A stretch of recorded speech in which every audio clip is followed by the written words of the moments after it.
Une reconversion professionnelle, cela a vraiment l'air compliqué. Comment aidez-vous vos candidats? Tout d'abord, je suis d'accord avec vous, ça a l'air compliqué.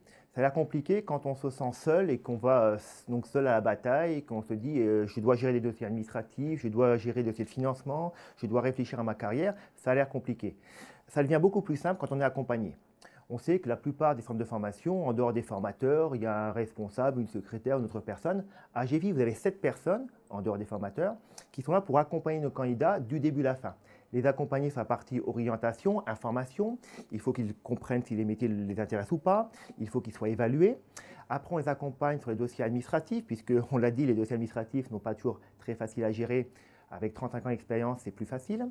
Une fois qu'ils sont en formation, que les candidats sont devenus stagiaires, on les accompagne au niveau pédagogique pour que s'ils rencontrent des difficultés pédagogiques, ils puissent être soutenus. On met en place par exemple des soutiens pédagogiques individualisés ou collectifs quand il le faut. Et surtout, à la fin de la formation, il faut les accompagner en matière d'insertion, en matière d'emploi, puisque, je le rappelle toujours, la formation a un but, le reclassement professionnel, et la reconversion professionnelle s'exprime par une embauche.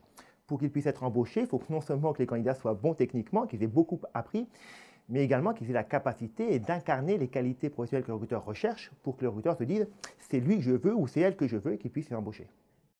Donc vous faites tout à leur place.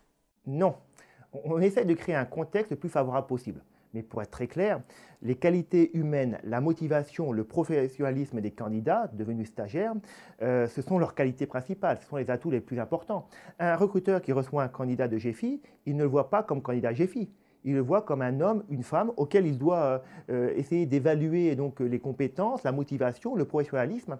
Donc, quel que soit l'accompagnement, quels que soient les moyens humains qui sont importants à GFI pour cette reconversion, bien évidemment, le candidat futur stagiaire est le premier atout de sa propre réussite.